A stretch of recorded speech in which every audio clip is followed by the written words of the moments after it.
Hi, and welcome to Wholesoulschool and Foundation's Fireside Chats with Lacy, Frazer, and Marie Mohler. Today's podcast is focused on the clever ego, the armor we wear. We're going to delve into the mechanisms and efforts that our ego makes to keep us safe in a world it often finds threatening, dangerous, or difficult to manage. This is our armor, and it can be very effective in keeping perceived dangers at bay or challenges under its control or its keen surveillance skills. It can also keep us far away from our joy, our heart centers, and our sense of love, interconnectedness, and purpose in the world. So let's take a look at the clever ego and the layers and aspects of armor that many of us wear to navigate our daily lives. Lacy, welcome. Good morning, Marie. It's a chilly morning here in North Carolina, but I think we're awake and ready to go today. I'm excited to talk a little bit about our ego, or really it's a continuation of a discussion about our ego. As I've worked on a lot of this work myself, and I've worked with a lot of other human beings who are working to sort of tame their ego, really understand their ego. So I'd love to open today with a couple sentences from the beginning of one of my favorite books that I use to teach about ego, called The Knight in Rusty Armor by Robert Fisher. A long time ago, in a land far away, there lived a knight who thought of himself as good, kind, and loving. He did all the things that good, kind, and loving knights do. He fought foes who were bad, mean, and hateful. He slew dragons, and he rescued fair damsels in distress. Now, at face value, we think we're reading a little fairy tale, and we're going to be entertained by this little fable. Right. But the truth is that just these first few sentences describe a knight and his view of himself, as well as the conditions and behaviors that he believes he has to engage in order to support his identity as a good, kind, and loving knight.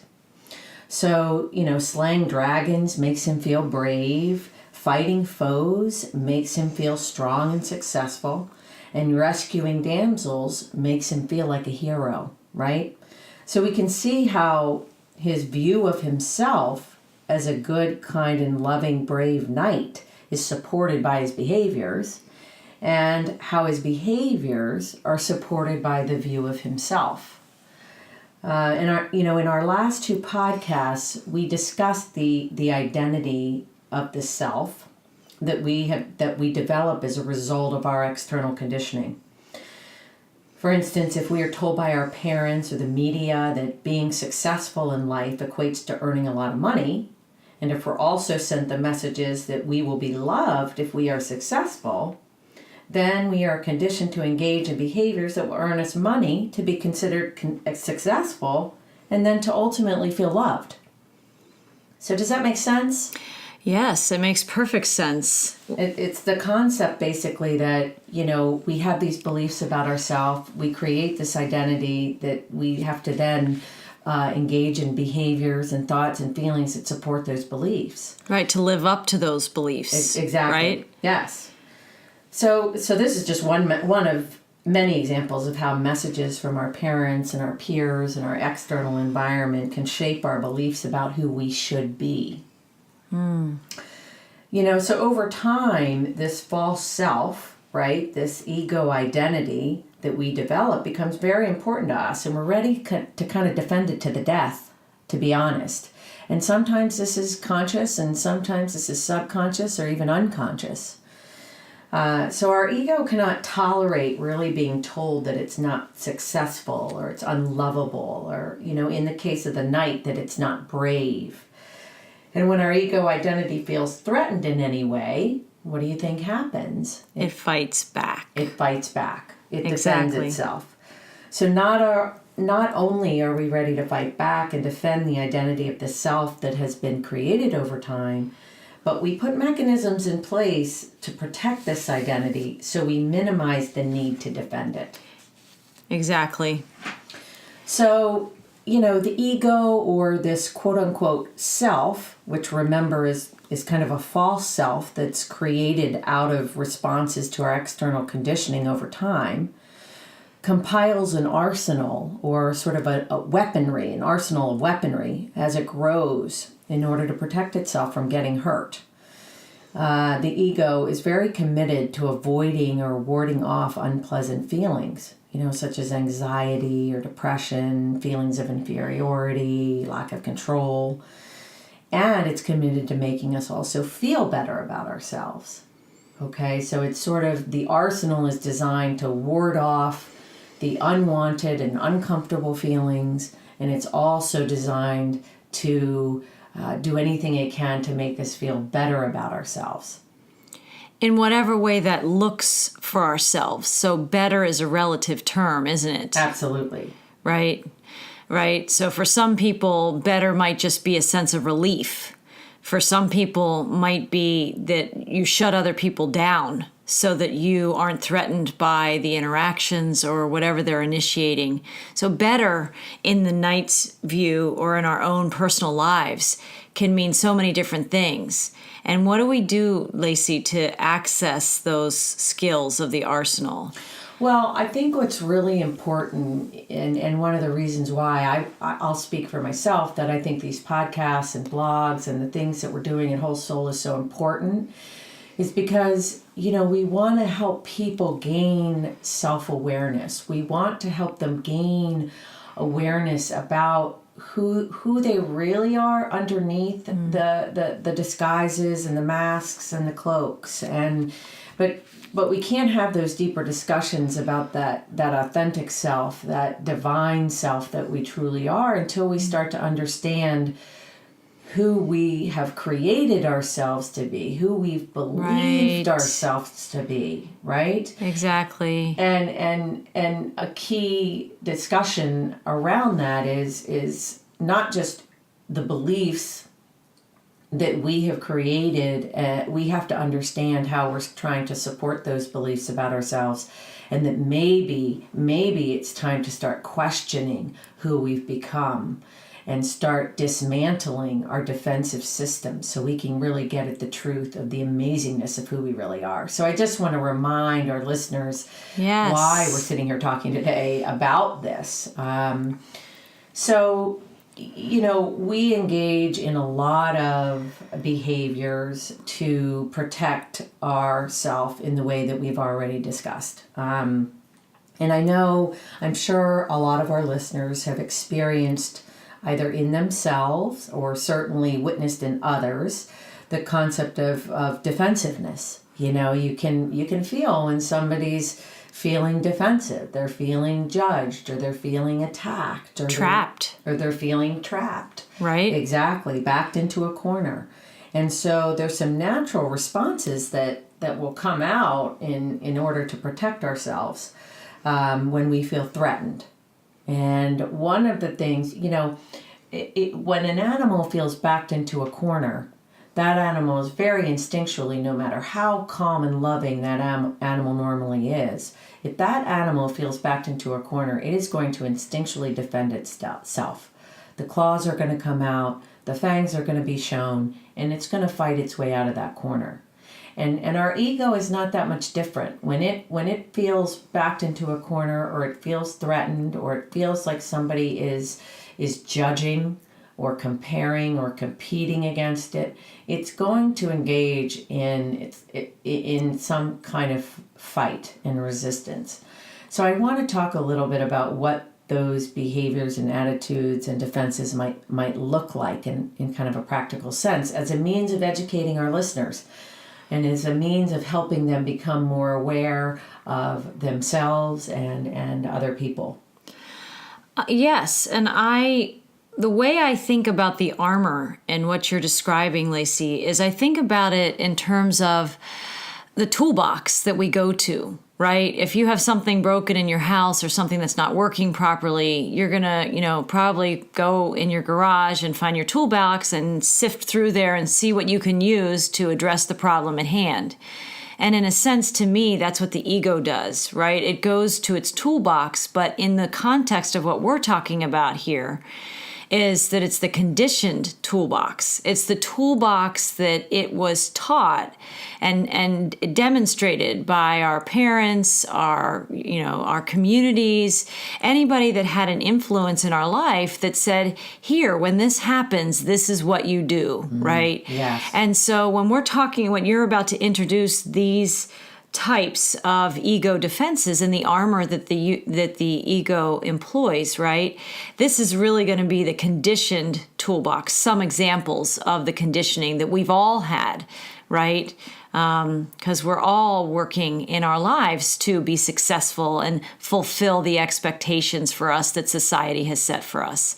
So these are some of those tools in that kind of toolbox. Yes, right? Excellent point. Excellent point. And it goes without saying that one of the what's so important about what you just said is at some point along our journey together in these podcasts, we're going to be introducing a brand new toolbox with brand new tools that are going to be likely more impactful and more successful in helping us view the world in a different way and interact with the world in a different way, in a more loving way, in a more connected way, in a more compassionate way.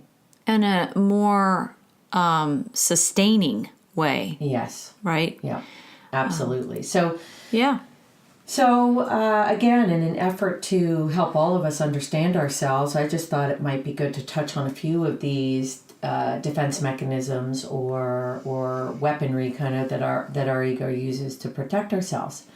And the first one I'd like to talk about is something called intellectualization. Now, you may hear that and know automatically what that means, that we tend to intellectualize our behavior or our thoughts or our attitudes.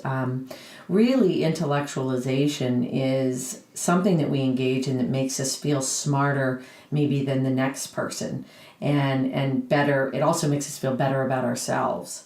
So when we intellectualize, we are really coming from a place of the mind and not from the heart, right? And maybe you'd say we reorganize our thoughts in a way that's going to align us with what we want to believe about ourselves. When we intellectualize something, right, Lacy, am I understanding that correctly? We're trying to line up what we want to believe about ourselves, and we're reorganizing the information of the experience we're having that serves our intellect.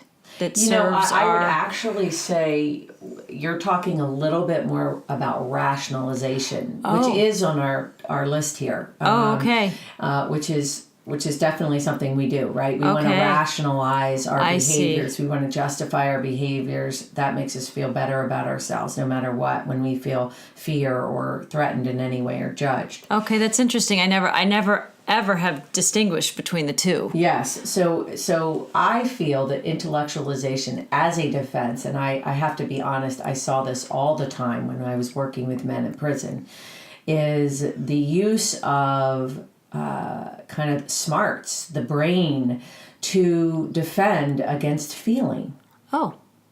Makes sense. Makes sense. So, in other words, people intellectualize in order to avoid feeling. Okay. Right? Because many people, especially men, are taught that feelings are a sign of weakness, right?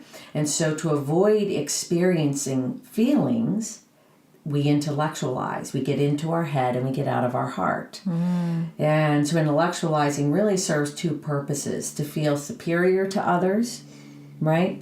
And to avoid feeling, avoid admitting our feelings, connecting with our feelings. It's a lot easier in a vulnerable moment to go to our head than and spout off, something facts and figures and statistics and than it is to actually acknowledge a feeling that we have within. So I see intellectualization as a means to avoid feeling. And I think it's important to pay attention to when we do that. When we start quoting statistics, when we start, referencing this person or that person, or in a conversation. I'm finding it's hard to call up a really good example right now, but I just would see it all the time in my groups working with men. They were much more comfortable talking about all the things that they quote unquote know than they were talking about how they feel. And going into the minutia of facts over feelings. Yes. Right. Yes, exactly. That somehow makes us feel safer. And in a lot of ways then reinforces that the knight is inside us, right, is okay. We've called out that armor. Feelings are protected, right? And we've called the other person in the conversation out of their feelings. Because if we're engaging the facts, we're inviting them to engage the facts, and let's all just not look at our feelings right now. Exactly. And we'll all be safe, right? Exactly. Yes. Exactly. Right. So very good. So I think we could segue into a second defense that many of us use all the time, and that is that rationalization. And the definition of rationalization is really the action of attempting to explain or justify our behavior or an attitude with logical reasons, even if these reasons are not appropriate or they don't make sense. So if we feel our behaviors or attitudes are being questioned by others, which is often the feeling of judgment, right? Then we're going to attempt to either minimize our feelings of being judged by engaging our mind to explain away our feelings, actions, or attitudes. So we have to pay attention to how often we feel the need to explain ourselves or rationalize our behaviors to others or even to ourselves, because it may be showing us that the ego is feeling threatened, and it's time to look deeper into whatever fear is coming up in that moment. So does that feel clear to you, Marie, that concept of rationalization? It's a lot about explaining away. I was going to say the big word that comes to me, and I think you mentioned it, is justification. That rationalization either justifies our responses to something we're experiencing or it justifies our own actions. We can justify and rationalize our way through just about anything we're experiencing, feeling, thinking, or wanting to do, right? Exactly. And a perfect example is our friend the knight who he, in the story that Robert Fisher tells, I'm not going to give away the whole story, but in the end, really what's happening is he must at all costs view himself as brave, loving, and kind. And he must rescue damsels, and he must fight foes, and he must slay dragons, because if he doesn't, then who is he? Right. And that brave, loving, kind identity that the knight holds so dear is shattered. So he must engage in these behaviors in order to support his identity, his ego identity about himself, his belief systems. Right. And that's his rationalization for why he engages in these behaviors. Whether the damsel really needs to be rescued or whether there really is a dragon there to slay. Right. He's going to rationalize the need to do it regardless. Right, exactly. No, that makes a lot of sense to me. And I just would add the one thing I was feeling when you're talking about the knight related to these two concepts, the intellectualization and the rationalization. It's as if he has this blueprint or this map for his identity self. It's like a GPS system inside, and he's just following the coordinates that are set almost in stone or in his metal armor for himself. And he'll justify any actions based on that set of beliefs, right? Exactly. That may or may not be real at all. Exactly. But they are the software or the map that he's following. Well, they're real to him. They're real to him. Exactly. No, exactly. No, that makes sense to me. And we all have this I mean, it goes back to, the first blog called The Conditioned Self that we did. It just goes back to this. This is all connected, our conditioning as children and growing up to be young adults, and the person we become, and this identity and this belief system that we have, and we know no different until we sort of wake up to examine ourselves. And we often don't wake up to examine ourselves until there's a little bit of suffering and challenges ahead. Right. And so that's, again, I just go back to the premise of really why we're talking about what we're talking about. It's because it's so important to get in touch with who we really are and who we're really not. And yes.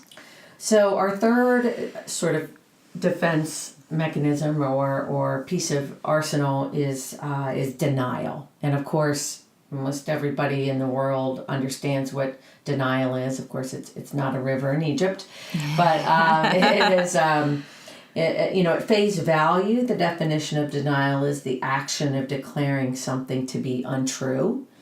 However, I believe the deeper motivation for engaging in denial is to suppress and avoid a potential truth that we do not want to see or admit about ourselves or others.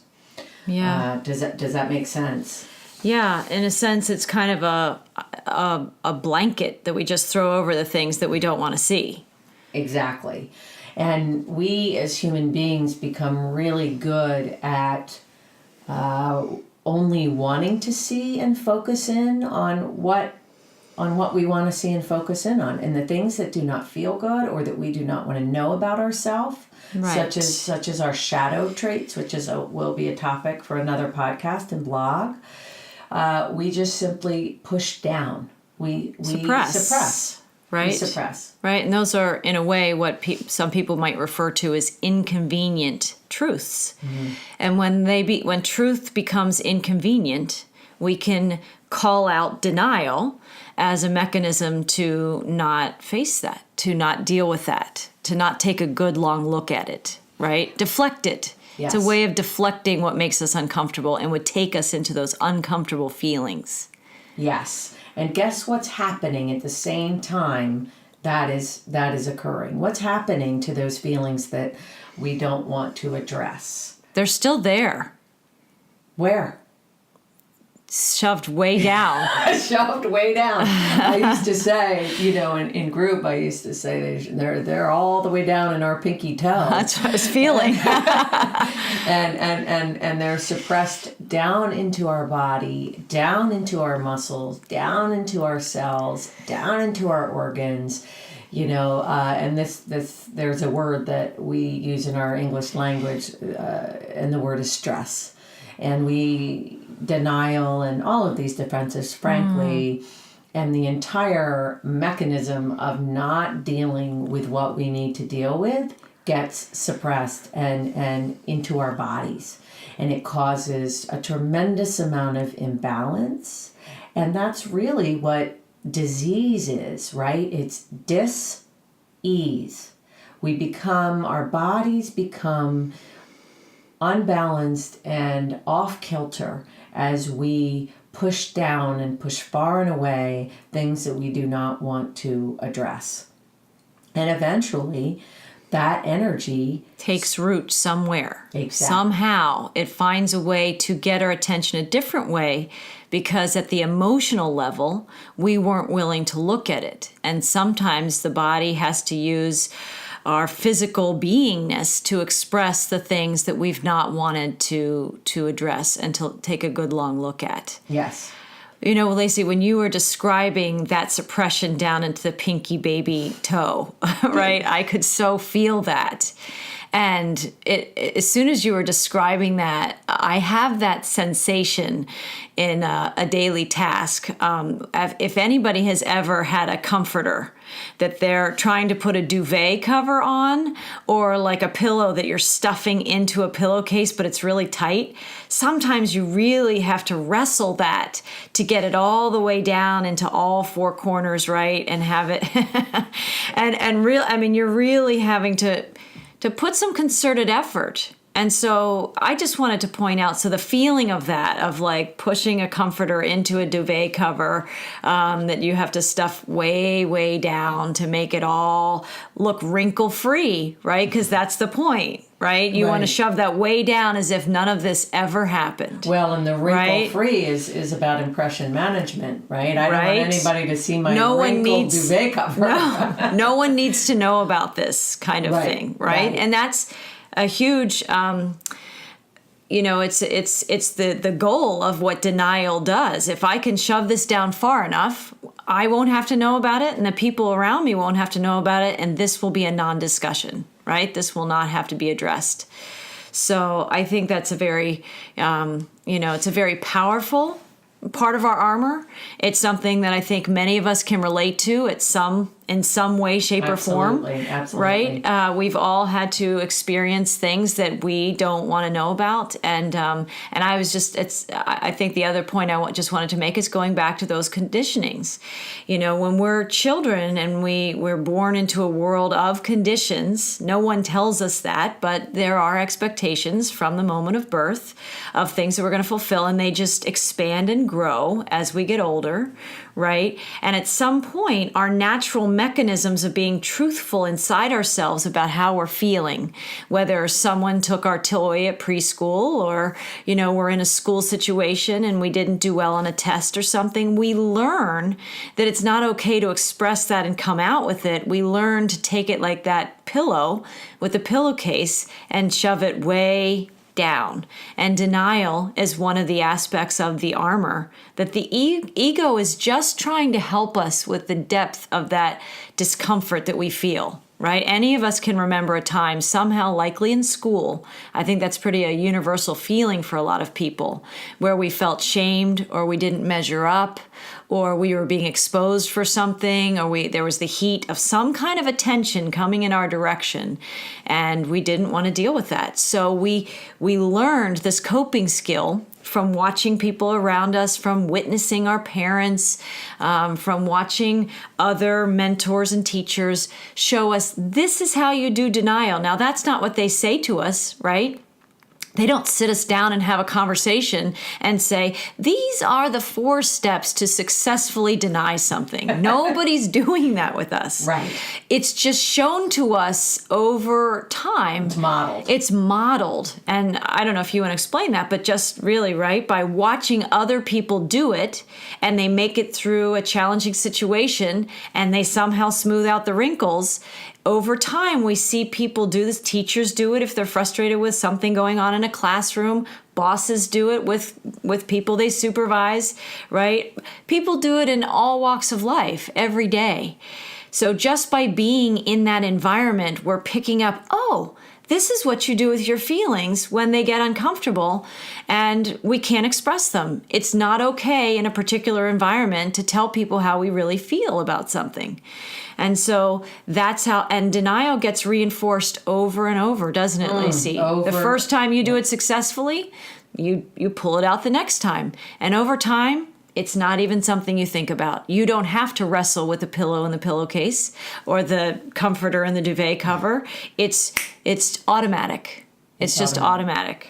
And the point that I think I want to end on with respect to denial and all that you just said, which is brilliant examples, is that people need to know that energy, that stress, that feeling that we're trying to push down so deep inside, that is still with us. So imagine beginning that at birth, and imagine that 10, 20, 30, 40 years of doing that, and that's doing to the inside of your body, and what that, how that is impacting your life. And so that's one of the big reasons I think that it's really important to understand a lot of these defenses, because we are not conditioned to love ourselves, to have compassion, to be supported, to be authentic about our experience. Exactly. Right. And to feel our feelings. And exactly. So we are here to call that out in everybody. And and I know you and I live it, and sometimes it's not fun, but it's absolutely crucial to living an authentic life. So Yes. And I know we want to get to the next few that you have, but I just want to say, just like initially in our lives that we are uncomfortable at some level with our feelings, and we witness the modeling of the denial and these other mechanisms, right? And we learn to put that on as our armor. The same thing is true when we become aware of these patterns. It's foreign to us at first, but then it gets easier and easier to notice the parts of ourselves that are the arsenal and the armor we're calling out. And it gets easier to say, oh, look at that. Look at my response to Aunt Josie or something, right? At a holiday gathering. And you get better and better as you start becoming aware first of your ego's patterns and how do you respond when you feel threatened in some way. And it gets easier and easier in this new behavior you're creating, this new awareness that you're cultivating. Yes. So we are creatures of habit. We're creatures of conditioning, and we've by societal mentoring, I would say, we've been conditioned into how society wants us to behave. But if we're going to choose an authentic life, which is the road a little less traveled in our world today so far, we have to reinforce ourselves. We have to be willing to step up and make these changes and take these new steps and watch the positive feelings we have when we become more authentic, that they become self-reinforcing. And we'll talk about these in other podcasts, but I just want to say we've focused a lot on denial, but it's a big one. Yeah. It's a big one, and it's very reinforcing. And I just want to say to our listeners who say, yeah, who's going to find their way out of that, right? Because everybody does it.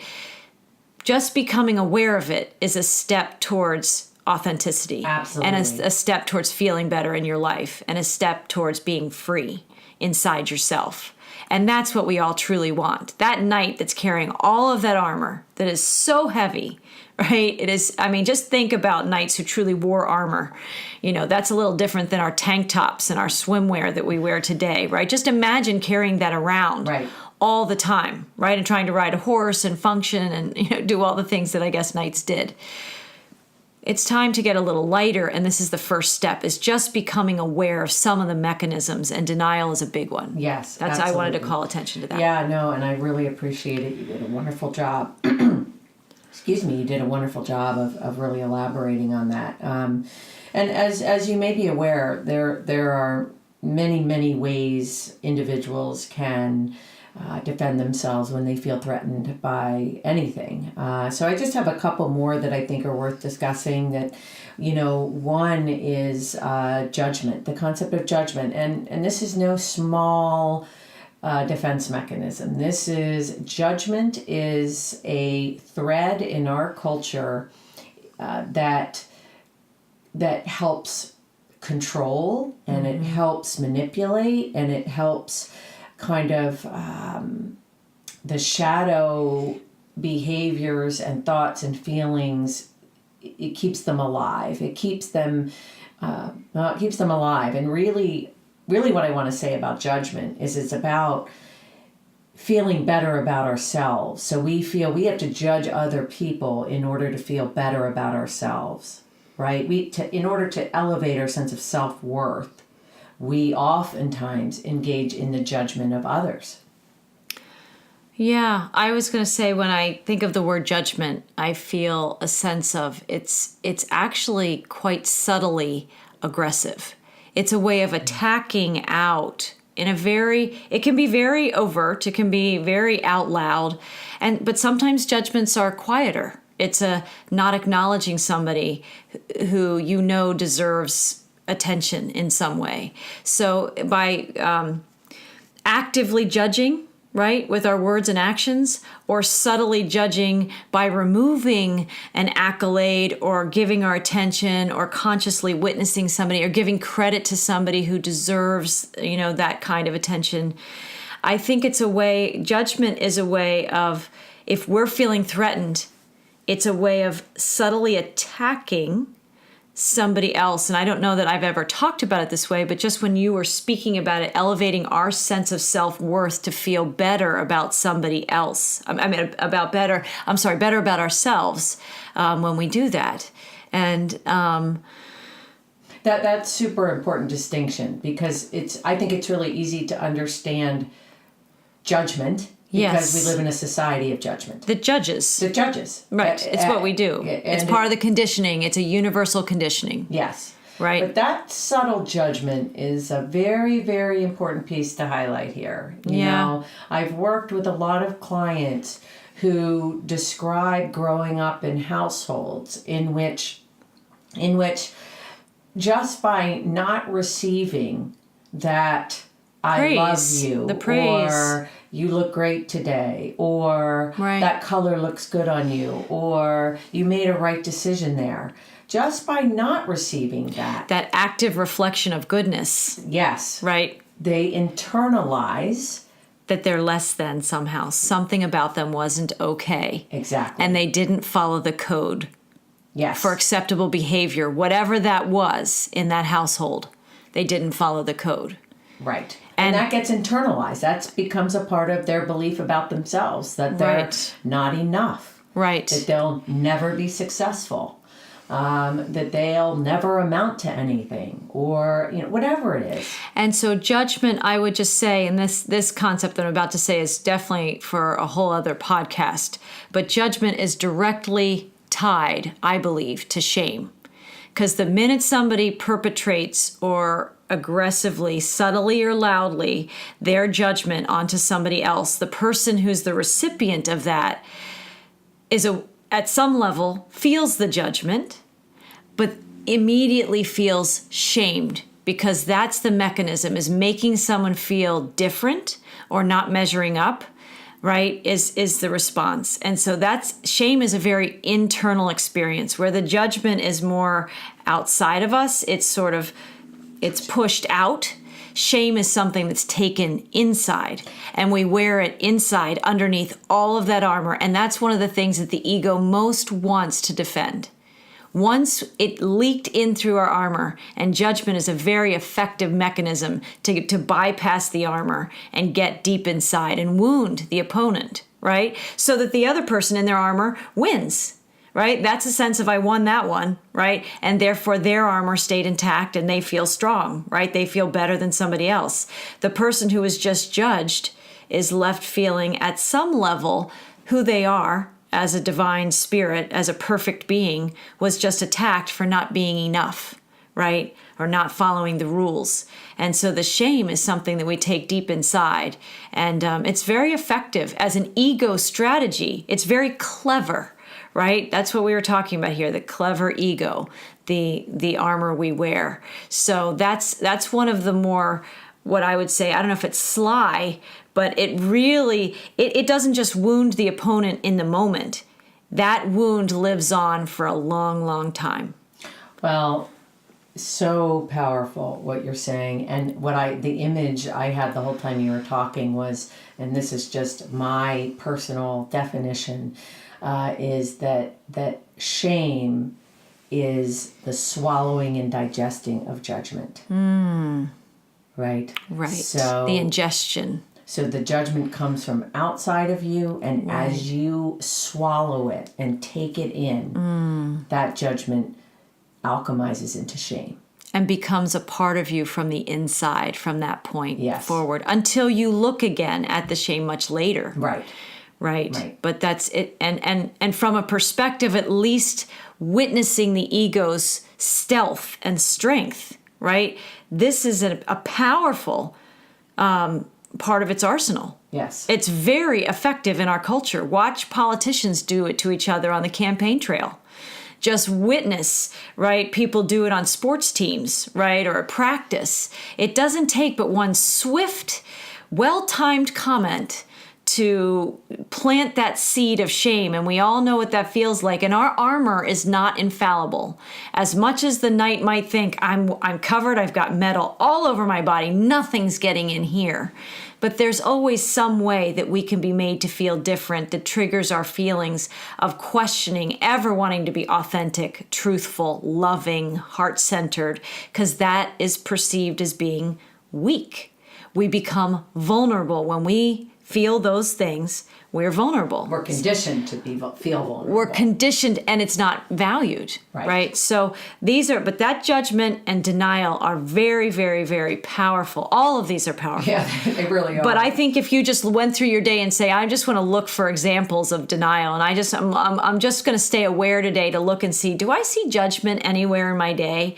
Just look at people driving and frustrated in traffic and the horn they lay on if somebody doesn't do what they think the rules of the road are supposed to be, right? The person who's getting that horn feels judged by the person right honking at them to say that's not okay, right? And so we see it every day in our culture. Oh, yeah. And it's something to be aware of, and to be aware of how, just to our listeners to think about, how do you ingest that? How are you swallowing when you see that expression, whether it's done to somebody else or it's being done to you or you're watching it on TV somewhere, right? It actually serves to trigger all of the feelings that we all have stored inside in our database of saying, oh God, I'm glad that's not me, right? We all don't want to be the person who's in the hot seat receiving that judgment, right? So it's from an ego perspective, judgment is very effective.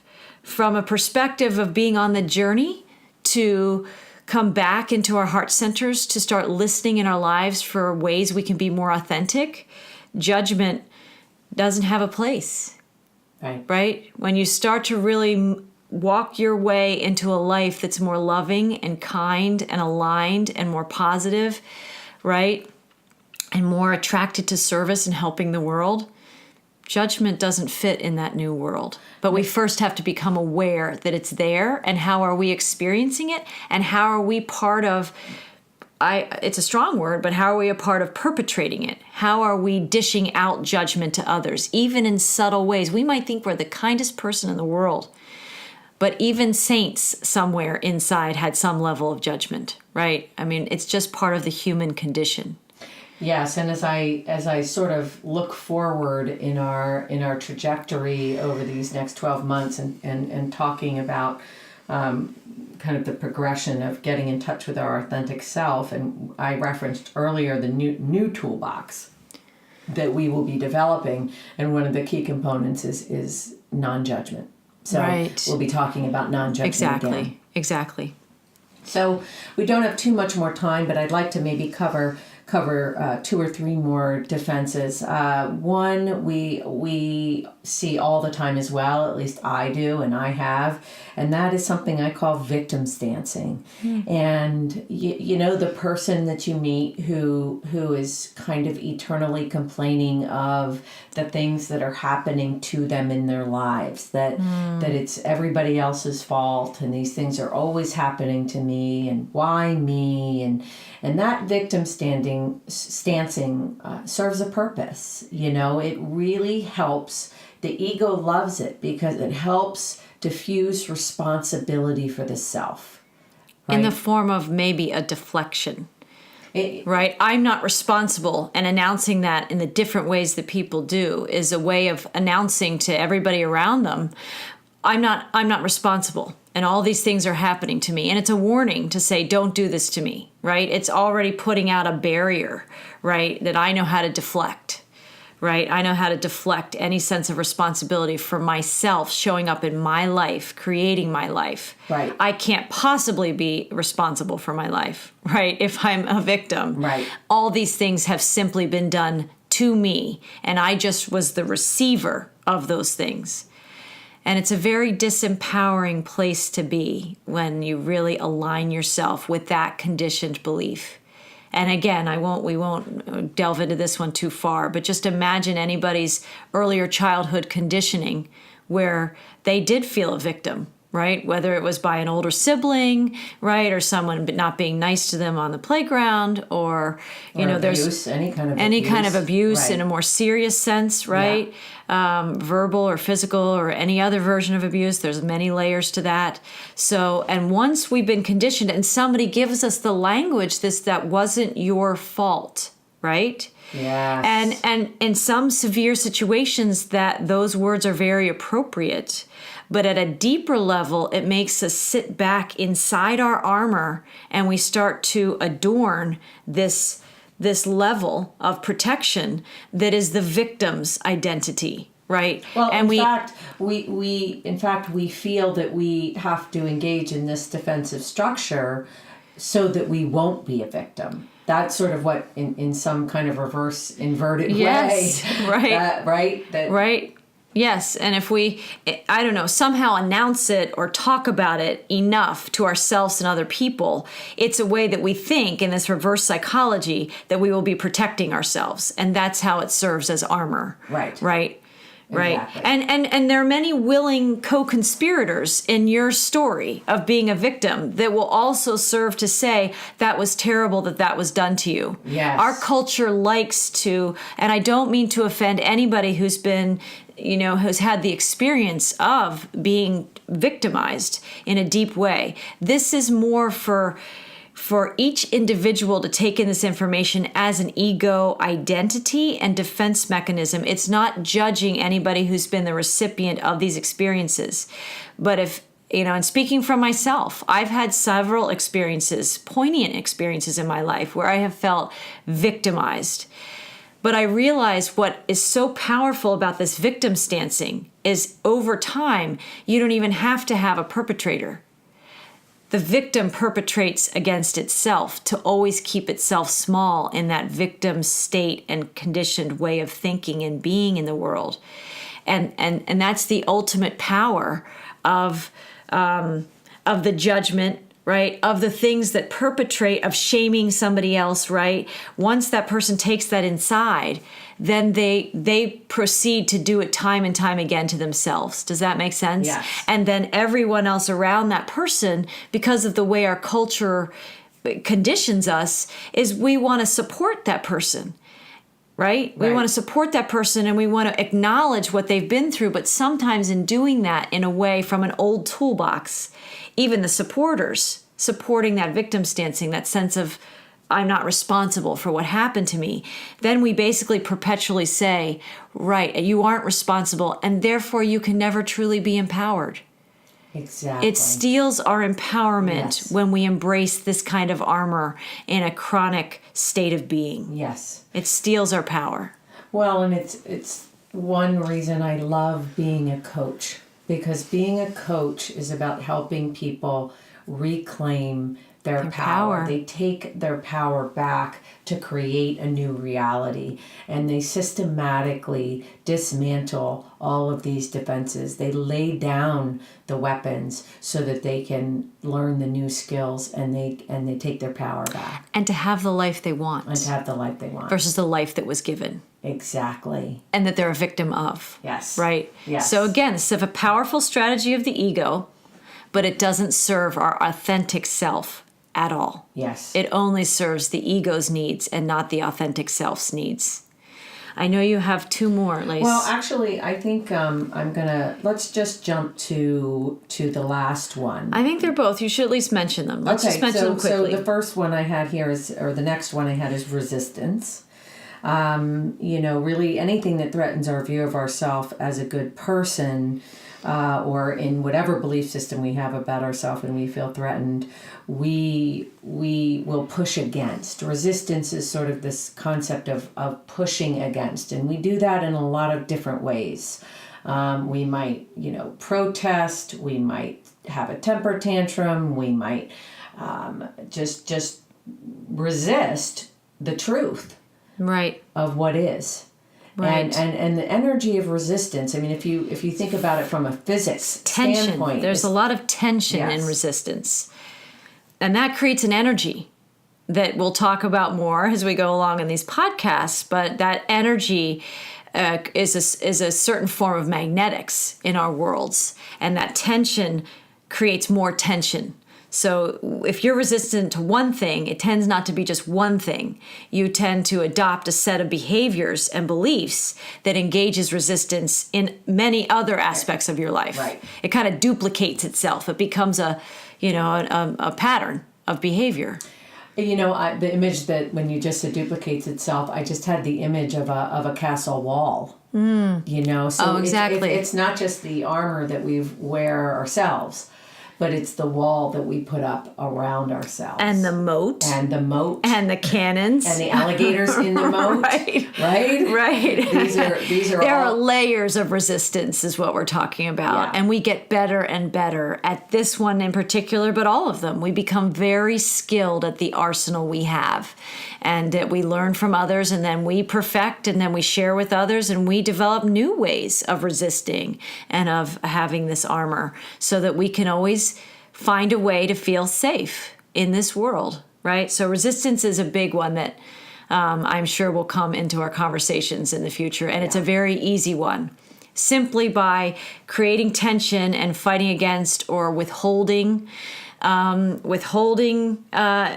energy or feelings or information, right? or Suppressing, all these things. So and then they all definitely have the same flavor, right? They all have the same flavor, and they have the same purpose, which is to protect us and to make us feel safe and to avoid anything that's threatening. So the last defense mechanism I want to talk about is something called projection, and this again is all rampant. I mean, we see it everywhere. We all probably engage in it. Sometimes we know we're engaging in it. Sometimes we don't. But this is really the concept that we want to, instead of owning something that we are feeling deep inside, we are projecting that onto other people, and we are kind of giving it to them, putting it on them. And it's usually something, of course, Lacy, that's what we don't want to know about ourselves. Obviously, if it was an accolade, we're not going to project it to somebody else and give them the praise we feel like we deeply deserve. Of course. The times we project are about things that we don't want to know about ourselves, the deeper truths of our behaviors, thoughts, feelings, and actions that we just can't accept that we are that, right? That we've done that we've been that. Right. It's a very powerful ego armor mechanism to give it to somebody else. I don't want to know this about myself, so let me give it to somebody else and make them feel what? Shame and judged for what I can't own about myself. And to me, when you were talking, I was just feeling this hot potato. Yes. If what we don't want is a hot potato, it's just come out of the oven at 400 degrees. It's like we're quickly passing it onto somebody else saying, oh, I don't want it. It's yours. It's your potato. Yeah. And then that person says, well, if this is a whole office of like 50 coworkers, guess how quickly that potato gets passed to the next person. Right. Right. And before you know it, it's come back. And then it may just come back to the original person. If they're very skilled, they'll pass it on again. So the mechanism of projection is never accept what's yours. Exactly. Never accept it. And I always equate it to, more often than not, to feelings that we don't want. So in other words, like two really obvious examples of projection. One is the one you brought up earlier about road rage or being in traffic. Right. And we're getting increasingly irritable, or we believe somebody isn't following the rules, or they're not driving fast enough. And we have an anger inside and a frustration that's growing. That's probably coming from somewhere else. Like we had a bad day at work, we lost our job, we're worried about bills, something else is stressing us out. And then somebody on the road does something we find unacceptable. And now we need to pour all that we were feeling about that other thing that we don't want to know inside ourselves. And now we have to lay on our horn on somebody else because now they have to get it. Exactly. You just passed the potato. Yes. When you honk the horn, you pass the potato. Well, and you sort of read my mind on that one, because my second example was a client that, and I've had many who have talked about, growing up in a household in which, say their father had a bad day at work. And that, something goes wrong, a deal fell through, they were, minimized, their ideas weren't accepted, whatever it was, they had a bad day at work. And what happens when they come home?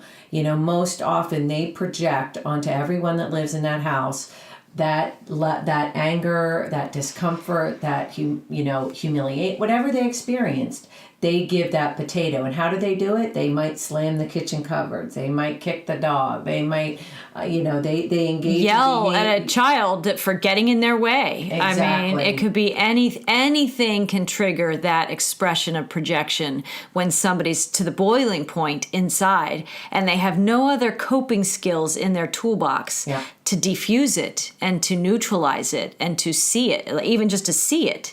So just like that hot potato example, if somebody throws you a ball of fire, you're not going to say, oh, let me hold this for a while, right? The instinct is to pass it on. Yes. The instinct is to give it away. But as we mature and as we grow into greater self-awareness, we're addressing those feelings in those initial situations up front. We're acknowledging them, we're owning them, we're accepting them, and then we're saying, okay, I'm going to deal with this. I'm going to manage this. I'm going to transmute this. I'm going to shift this feeling I'm having. I have other skills while it's happening, so I don't need to get to that boiling point that has to go home and blow. Right. And project and pass the potato. Right.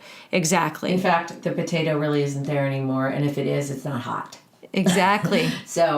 Exactly. And that's a lot of what we want to talk about here at Whole Soul School and Foundation on these fireside chats and our monthly themes is calling to people's awareness. These things that are subtle experiences, sometimes not so subtle, they can be both, but in our daily lives that I think most of us think are normal because it's normal in our conditioned world. But in a world of beings who want to move in the direction of living an authentic life and living a more positive way and living in love more and more in their lives, we need to become aware of these mechanisms that we all have. We've all had this universal conditioning, no matter what country you live in or language you speak. It's a condition of the earth experience here. And these conversations aim to highlight, we just named a few of the ego's mechanisms and their armor and its arsenal. There are many more. And all of these have threads to themselves. We could have delved into much deeper topics. So just this is a beginning of a conversation to invite our listeners. Lacy and I do it every day. We witness our egos all the time, and we've been doing this work for many years now. It doesn't mean that we don't get triggered. It doesn't mean that a projection doesn't want to erupt out of someone in our family or the two of us. It just means now that we're more aware, and then it makes us take another look at our day to say, where did that energy get started? Where did I feel the heat of something that was uncomfortable that now I'm ready to, yell or say intellectualize or rationalize or victim stance or project or say something that I don't mean because of something I wasn't willing to deal with and look at. So you just develop tools that help you feel more empowered, that when these hot potatoes come up in our lives, we start to recognize them, and then we are going to be building the toolbox here through Whole Soul School and Foundation to at least plant the seeds of new options instead of the old conditioned ones that we were given from the beginning. Yes.